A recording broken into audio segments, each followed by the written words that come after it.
Hello students, तो आज हम अपना नया पाठ पढ़ेंगे। पाठ 19 अलंकार। अलंकार का शाब्दिक अर्थ है आभूषण। तो जिस प्रकार एक विद्यार्थी की शोभा पढ़ने लिखने संस्कारी बनने लोगों का सम्मान करने में है, उसी प्रकार अलंकार के प्रयोग से काव्य का सौंदर्य बढ़ जाता है। अर्थात काव्य की शोभा बढ़ाने वाले तत्वों को हम अलंकार कहते हैं। तो काव्य या भाषा की शोभा बढ़ाने के लिए प्रयुक्त शब्द और अर्थ के चमक प्रभाव को अलंकार कहते हैं। ये कितने दो प्रकार के होते हैं, शब्दालंकार और अर्थालंकार। सबसे पहले शब्दालंकार। तो जब शब्दों द्वारा भाषा में चमत्कार आ जाए तब वहां शब्दालंकार होता है। यदि उन शब्दों के स्थान पर उनका पर्यायवाची शब्द रख दिया जाए तब वह चमत्कार नष्ट हो जाता है। यानी अगर वही शब्द होगा तो वो अच्छा लगेगा, पर अगर उसकी जगह हमने दूसरा शब्द लिख दिया तो वो अच्छा नहीं लगेगा। जैसे देखो, अनुप्रास अलंकार। तो काव्य में जब वर्णों की आवृत्ति शब्दांत अथवा प्रारंभ में बार बार होती है तो वहां अनुप्रास अलंकार होता है। जैसे चारों चंद की चंचल किरणें हिल रही हैं जलखल में। तो यहाँ शब्दों के प्रारंभ में च वर्ण की तथा शब्दों के अंत में ला वर्ण की बार बार आवृत्ति हो रही है, यानी वो शब्द बार बार आ रहे च च च और आखिरी में ल ल ल।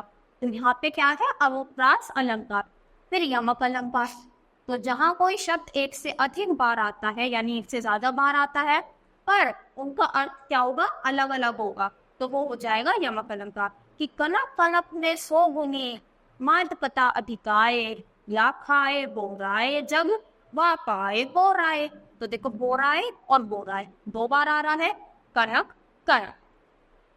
तो वहां कनक शब्द दो बार आया है, परंतु दोनों का अर्थ भिन्न भिन्न है। पहले कनक का अर्थ है सोना, यानी स्वर्ण सोना, और दूसरे वाले का अर्थ है धतूरा। तो यहाँ पे क्या हो गया, यमक अलंकार। फिर श्लेष अलंकार।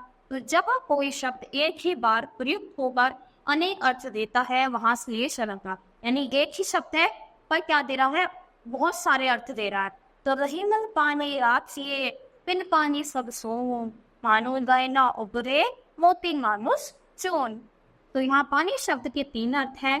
मोती का पानी अर्थात चमक, मनुष्य का पानी यानी लज्जा, और साधारण जल यानी एक जल तो नॉर्मल वाला, और एक हो गया चमक, जैसे चमक के लिए, और एक हुआ है लज्जा के लिए, यानी लज्जा का बात है जब हमें अपने आप पर पछतावा होता है।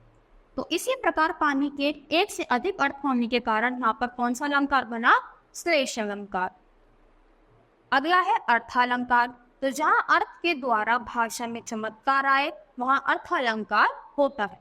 अर्थालंकार के अगले लिखित तीन मुख्य भेद होते हैं। कौन कौन से, ऊष्मा, रूपक और उत्प्रेक्षा।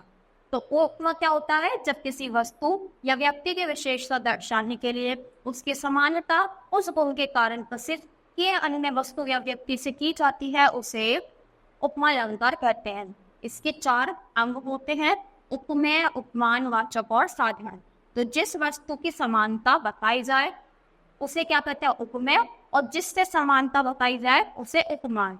वाचक, समानता को व्यक्त करने वाले शब्द जैसे सम, सदृश, सरिस, सा, से, सी, ये सारे क्या हुए, वाचक शब्द। और साधारण धर्म जो दो उपमान और उपमेय में समान रूप में रहता है, जैसे हरिपद कोमल कमल से। तो यहाँ पे क्या हुआ, उपमेय हरिपद, उपमान कमल, वाचक शब्द से, और साधारण धर्म हो गया कोमल। उपमेय यानी जिसकी तुलना की जा रही है, और उपमान जिससे की जा रही है। फिर रूपक अलंकार। जहाँ समानता के कारण उपमेय और उपमान में एक रूपता दिखाई देती है, वहां रूपक अलंकार होता है। जिससे उदित उदयगिरी मंच पर रघुबर बाल पतंग विकसे संत सरोज सब हर के लोचन भ्रम।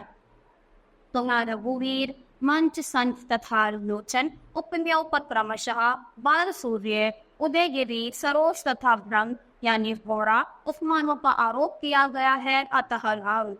कौन सा अलंकार है, रूपक। फिर उत्प्रेक्षा। जहाँ उपमेय और उपमान की समानता के कारण उपमेय में उपमान की संभावना की जाती है, वहां उत्प्रेक्षा होता है। जैसे सोवत ओने पीत कटु श्याम सलोने गात, मनोनिर्मणि सेल पर आतक प्रयोग प्रभात। तो यहाँ पीत वस्त्र यानी पीले वस्त्र धारण किए गए हैं।